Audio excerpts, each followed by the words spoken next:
వేదిక ముందున్న మా గణపూర్ నియోజకవర్గ అన్నదమ్ములకు పేరు పేరున ఈరోజు మాజీ జెడ్పీటీసీ కీర్తి వెంకటేశ్వర్లు గారు, అదేవిధంగా రాజేశ్వర్ రెడ్డి గారు ఇద్దరు కూడా కాంగ్రెస్ పార్టీ నుంచి, వారితో పాటు మాజీ సర్పంచులు, మాజీ ఎంపీటీసీలు, ఉప సర్పంచులు ఇంకా చాలామందిని తోడుకొని హైదరాబాద్ దాకా వచ్చి ఈరోజు అధికార కాంగ్రెస్ పార్టీని వదిలిపెట్టి పోరాట పార్టీ టీఆర్ఎస్లో చేరుతున్నందుకు మీ అందరికీ హృదయపూర్వకంగా స్వాగతం, సుస్వాగతం.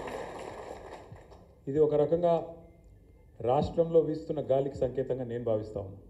ఎందుకంటే అధికార పార్టీని వదిలిపెట్టి ఇవాళ 15 నెలల స్వల్ప కాలంలో, అధికారం వచ్చిన 15 నెలల కాలంలోనే ఆ పార్టీ మీద మొహం మొత్తింది అంటే మరి ఏ రకంగా ఉన్నది కాంగ్రెస్ వాళ్ళ పరిపాలన, దాన్ని బట్టే చెప్పొచ్చు. వాళ్ళ గన్పూర్లోనే కాదు, మీరు నేను చెప్తే ఆశ్చర్యపోతారు. కొడంగల్ నియోజకవర్గం ఏదైతే రేవంత్ రెడ్డి గారి నియోజకవర్గం ఉందో అక్కడ కూడా మొన్న మన నాయకుడు మాజీ ఎమ్మెల్యే పట్నం నరేందర్ రెడ్డి గారి నాయకత్వంలో కాంగ్రెస్ పార్టీని వదిలిపెట్టి అక్కడ కూడా టీఆర్ఎస్ పార్టీలో చేరుతూ ఉన్నారు అంటే రాష్ట్రంలో ఏ రకంగా పరిస్థితులు ఉన్నాయో మనం అర్థం చేసుకోవచ్చు. కేవలం 14-15 నెలల కాలంలో ఇవాళ కాంగ్రెస్ పార్టీ అంటే ప్రజలకు ఎందుకు ఇంత కోపం వస్తున్నది మనందరికీ కూడా తెలుసు. మీరు గమనించండి, ఇవాళటి వార్త నేను చెప్పేది నిన్నటిది కాదు, మొన్నటిది కాదు, మున్పటిది కాదు. ఈరోజు వార్త సరిగ్గా గత 48 గంటల్లో, పోయిన 2 రోజుల్లో రాష్ట్రంలో 7 రైతులు ఆత్మహత్య చేసుకున్నారు. 48 గంటల్లో 7 రైతు ఆత్మహత్యలు. ఇంకో దిక్కు అక్కడ శ్రీశైలం లెఫ్ట్ బ్యాంక్ కెనాల్ కోసం తవ్వుతున్న సొరంగంలో ఆ యాక్సిడెంట్ జరిగి దాదాపు 2.5-3 కిలోమీటర్ల ఆ సొరంగం అంతా కూలిపోయి 8 మంది కూలీలు అందులోనే ఇరుక్కపోయి ఉన్నారు. కానీ కాంగ్రెస్ ప్రభుత్వం ఏం చేస్తున్నది? ఇక్కడ 7 రైతులు చచ్చిపోతారు, ఆత్మహత్య చేసుకుంటారు, అక్కడ 8 మంది కూలీలు అలా ఇరుక్కపోయి ఉంటారు. కానీ ముఖ్యమంత్రి గారు ఎక్కడున్నారు? ఎన్నికల ప్రచారంలో బిజీగా ఉన్నాడు. ఏం ఎన్నికల ప్రచారం అది?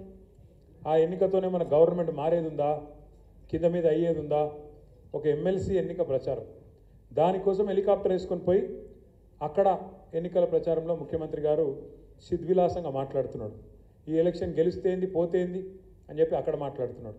అంటే వెనుకటికి రోమ్ నగరంలో, రోమన్ సామ్రాజ్యంలో ఒక చక్రవర్తి ఉన్నాడట, ఆయన పేరు నీరో. రోమ్ నగరం అంటుకొని తగలబడిపోతుంటే ఆయన మాత్రం ఫిడేల్ వాయించుకుంటూ కూర్చున్నాడట. రేవంత్ రెడ్డి గారి కథ కూడా గట్లే ఉన్నది. ఎందుకంటే ఓదికి ఇక్కడ 7 రైతుల ఆత్మహత్య 48 గంటల్లో, 8 మంది కూలీలు ముఖ్యమంత్రి గారి సొంత జిల్లాలో అక్కడ సొరంగంలో ఇరుక్కొని పోయి ఉన్నారు. ఇది ఏది సోయి లేదు ఆయన మాత్రం ఆయన పాటికి ఆయన ఇవాళ చక్కర్లు కొడుతూ, గాలి మోటార్లు తిరుగుతూ, గాలి మాటలు చెప్తూ మళ్ళీ ఢిల్లీకి పోయినట 36సారి. ఇప్పుడే నాకు అర్జెంటు పని ఉన్నదని ఢిల్లీకి పోయినట.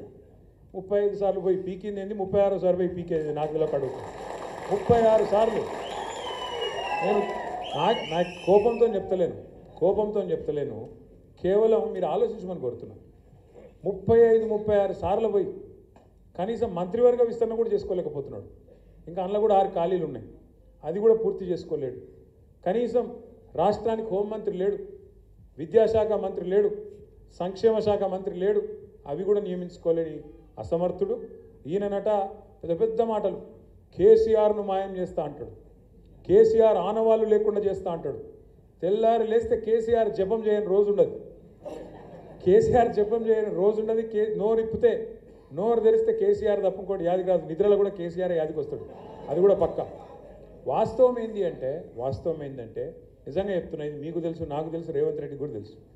వాస్తవం ఏంటంటే నిజానికి రేవంత్ రెడ్డి గారు కూడా ఎలక్షన్లకు ముందు, అసెంబ్లీ ఎలక్షన్ల ముందు వాళ్ళ దగ్గర దోస్తులకు చాలామందికి చెప్పుకున్నాడు, ఈసారి మనం గెలుస్తలేము, మనకు 40 సీట్ల దాకా వస్తాయి, ఈసారి ప్రతిపక్షంలో ఉండాలి, గట్టిగా కొట్లాడాలి, కేసీఆర్ ఉన్న రోజులు మనం గెలవం, అటెంక చూసుకుందాం వచ్చే 5 ఏళ్ళకని చెప్పుకున్నాడు అందరికీ. కానీ ప్రజలు